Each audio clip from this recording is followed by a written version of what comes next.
Oh, what is up, everybody? So, I do not claim to know a lot about Brazilian politics or even the Amazon rainforest, as I've never been there. That's a 0 times. Been there 0 times. But I do know a few things about MMA, and recently, as in, I think today, it might have been yesterday, MMA legend Renzo Gracie has threatened to choke out Emmanuel Macron, the French president, over his allegations of the Amazon wildfires, which he's calling false fires, and is essentially saying, stay out of Brazilian politics. Now, before I get into the Amazon, the fact that my whole entire life, basically, since I was a kid, that we were destroying the Amazon rainforest, and that was it, and it was a terrible thing, and yada, yada, yada, and could never grow it back, but it doesn't seem to be the case 30 years later. In fact, I would say that it's not the case at all. It was a lot of propaganda, but we'll get there. Renzo Gracie. I've now met Renzo on 2 separate occasions, and he has been a class act all the way, 100% of the time. I saw him at the PFL finale at the Hulu Theater in Madison Square Garden this year. I actually shouted out to him. He came over, he gave me a hug. He said thank you. I called him a legend. It was very nice of him. He didn't have to do that. He actually was talking to Kumari Usman, who would become the 170 champ after that. And I've seen him corner a lot of fights, but it was really special when John Fitch got myself and my brother some really serious VIP tickets to the Chael Sonnen Machida fight, and we actually sat with Renzo Gracie and his family. My brother actually picked up Renzo's grandson, who's a little scamp, by the way. So the guy's nothing but smiles. He's extremely gracious, and I'm glad that they have him as an ambassador because, let's be honest, third world nations often get the shaft by Western policies. And now we're going to talk about the Amazon rainforest. I know a lot of you out there have been following this, how this whole celebritard culture, the celebrities out there, were tweeting a bunch of false photos of the Amazon rainforest burning and calling it's the lungs of the world. We've taken out the lungs of the world. Well, train time. Yeah, the Gracie families are legends. So, come on, let's go, keep going. So yes, 100%. And the thing is that all these people that are talking about it's the lungs of the world, we can't survive without it, but they've been selling us the same bullshit about the Amazon for 3+ decades, right? Now, let's start talking about some real polluters. Let's say you buy into the fact that the sun has nothing to do with the climate, etc. Watch that train go by. And that, we need to cut carbon, yada, yada, yada, all that stuff. Okay.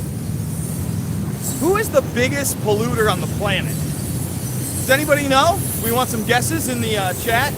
I'm about 10 to 20 seconds off on the chat. Sorry about the train, guys. Can't control it. But who is the biggest polluter? Who is it? No, it's not Monsanto. It's not Gracie either.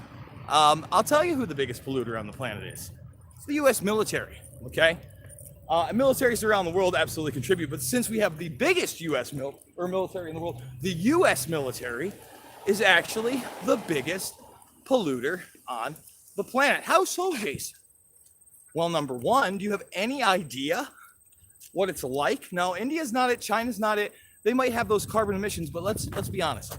First of all, the military flights, we could talk about the carbon that goes in the air there, but really, it's the military weapons testing that goes on in deserts and such, and then on top of that, especially in the ocean, 100 million times more in the ocean, where they're just letting shit off all the time.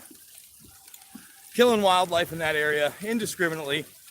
It's never reported on, but you look into it, you check it out. It's the military. The military is the #1 polluter out there, but no one's calling for a smaller military. Huh? How about that? And I mean, we got to fire those missiles somewhere, Jason. Better be at brown people as we dominate their land, right? all that makes a whole lot of sense. Oh, so to me, a lot of this stuff is, I guess, misdirected virtue signaling. Because, I want to believe that self-centered entertainers and actors with egos that you can't imagine, that probably have sociopathic tendencies, really give a damn about you and I and the earth. They really do care. But really, do they? No. Hey, you're from Houston. How you doing there? Who's that? Sandra or Neil Swanson? No, Sandra Thomas. Sorry. So that's it. I mean, if you want to talk about, I see someone writing chemtrails, right? So if you watch my film, Shade the Motion Picture, we do talk about solar radiation management. And right now, more than ever, we have Bill Gates coming out with a new plan for, I think it's solar radiation perturbation. They always love to change the language on it. And no, it's not going to be, planes spraying sodium, I think, what is it? Man, I forget. It's some kind of a salt mixture, but we've talked about barium and aluminum oxide, et cetera, et cetera. Sulfur oxide. I believe that's what's going up in there, right? So they'll have balloons strapped in. What is on me here? Sorry, I'm getting nailed by some kind of nature. Anyway, they're going to spray that, but it looks like a balloon apparatus. We covered that here. Bill Gates, the guy who wants a hurricane machine and wants to block the sun. I realize we got 47 watching, only 14 likes. Can we like it up? Can we hit the like button? And you can watch the video. I'm assuming he's speaking Portuguese, right? So you can watch the video of Renzo talk about wanting to choke Macron. And remember, he actually attacks his wife's looks, which maybe I'm not down with. But the fact of the matter is that his wife was his tutor when he was 16 years old. And I believe she's about 20 years his senior. So, yeah. By the way, little karma update. If you're watching, I mean, that trot is pretty good. That trot is pretty good. Not a lot of hobble there.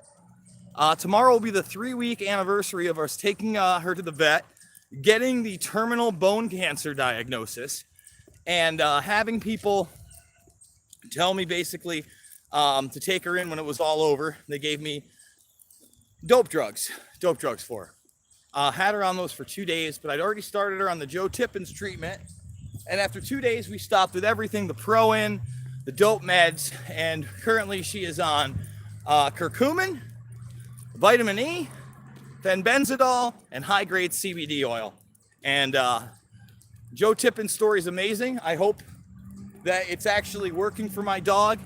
Remember, they gave her no more than 2 months to live.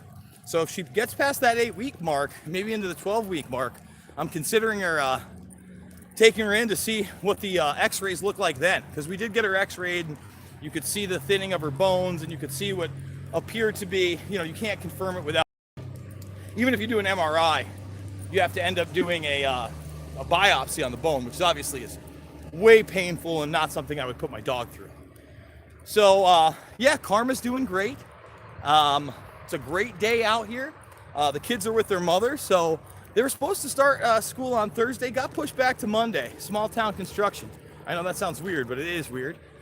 And I'm just trying to enjoy my day. I hope you guys are enjoying yours. I'm obviously going to be kicking out the jams video-wise.